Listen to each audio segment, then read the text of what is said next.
I'll finish up with some comments on the meeting as a whole. We'll talk about three things. One is our Toastmaster. Thank you very much for doing your job. Two is the concept of time in a meeting, and three is introductions. Andre, as always, you come, you bring this presence, you bring this action, you make the world big and laughing and humorous. Thank you. It's just so wonderful to have your spirit out in the room, whether you're a Toastmaster or speaker, and then you contributed quite a bit as an evaluator as well. I was really pleased with that. This was a challenging meeting. We had people walking in at 2:23. I timed it. That was the last one. There was another person at 2:16. At the beginning, none of the speakers were here, and I believe you handled that very well. You looked, you changed, you adapted quite well. Pretty rough to be an evaluator, a meeting where half the audience is not here when you're starting. So your sense of humor came in. I particularly like your quip about the second speaker. It's actually the second speaker. Honoring the feeling of chaos that we had. So thank you very much for that. So let's talk about time and agendas. All right, I look at this agenda I have in the back here, and the times are wrong. There are no speaker titles, there are no project manuals. We had some confusion because the evaluators didn't quite know what project was going on. Now I understand that if there's a last minute change, a speaker's not able to finish a project, they might substitute another one. But if we rely on the computer on the website to do our job for us, we're going to have very poor quality for these agendas.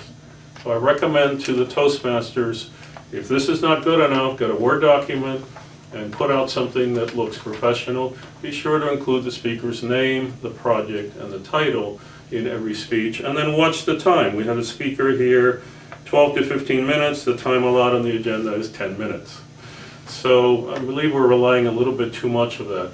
That will help a sense of taking time seriously. I understand it's holiday season. I was surprised that people came in, straggling in at the end. But once in a while that will happen, and our Toastmaster rose to the event there, or rose to the situation there. Specifically wanted to talk about introductions and how I like to see them done. So talk about speakers, for example. I announce a speech, our first speaker is giving a speech. I then invite the evaluator from their seat, not to take the stage, but from their seat, to read out the objectives and any comments that they have in terms of specific requests that the speaker asked them. Then I, as Toastmaster, do the introduction. So we had something funny here where because the evaluator was coming on, the Toastmaster didn't come back on, and the flow was a little awkward. Some of the evaluators noticed it and mentioned it. So if we leave the evaluators in their seats and the Toastmaster is in control and is able to do it. Now what makes a good introduction? To me, it's the speech title, something about the speaker that either they asked us to present or something that we don't know. So I would email the speaker and say, tell me something interesting that the audience doesn't know about you, and put that in. Or do you need a setup for your speech? Do you need something said so that we have already the beginning of it? And then finally, welcome the speaker, announce the name.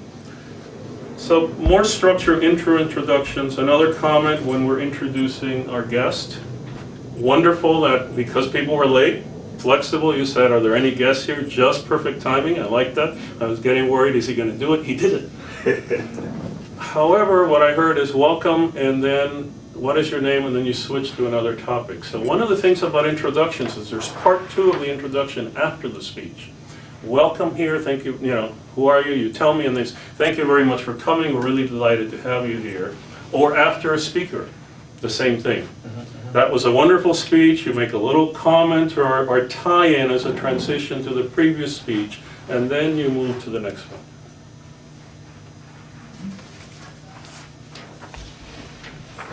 That pretty much covers my comments for the day. It's a high energy, wonderfully informative, in service, Toastmasters meeting with a certain amount of holiday chaos, which we will enjoy. Mr. Toastmaster.